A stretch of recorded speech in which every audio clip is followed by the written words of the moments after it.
Yeah, taking time for another quick video here. Doing the line swap. Just swap them down here at the ram.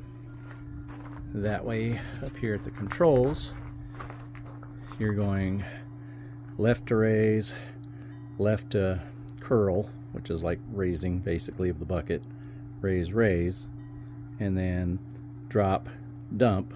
Okay, raise, curl, or raise, drop the arms, dump. Before, you'd have to go in this way to raise and then curl and then out and out. And I guess you can memorize that, but I guess they say that it's kind of standard for any bobcats or something that are similar in control to swap them. Now, this one hasn't been swapped yet, so you'll see they don't cross. And the fittings are kind of hard to get to a little bit, so ultimately, and one was in a bind actually.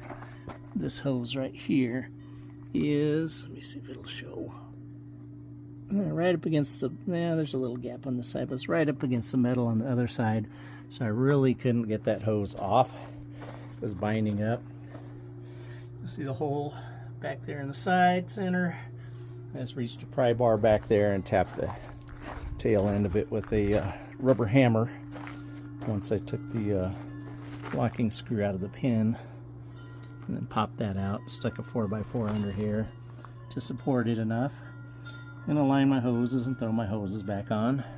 So these are 22 millimeter, 19 millimeter, 17 back here, because you want to hold that fitting back there when you break that loose, just like you want to hold this one, you break that loose, just as a precaution.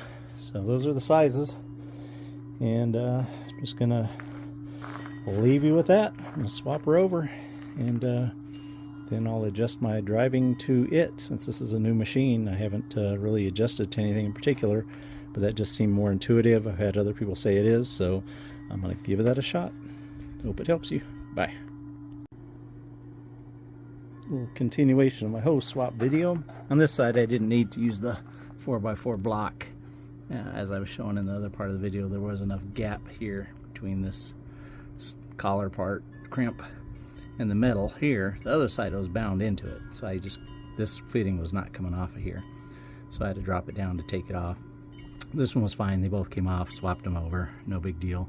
But when I was going to put the pin back on the other side, it looked like this. Let's see how well that shows up. A little bit of grease, like they greased it. When I pulled the pin out, the pin was dry. It wasn't this clean, but it was dry. And I pulled, let's see, that yellow grease right there, 2 little blobs, out of this grease hole. My lock and lube, this seems to be locked on here, but it's not pushing any grease in there. It's just backing out. So I'm going to take that Zerk fitting out and see for sure if this thing's actually functional or what. Maybe the Zerk fitting's stuck.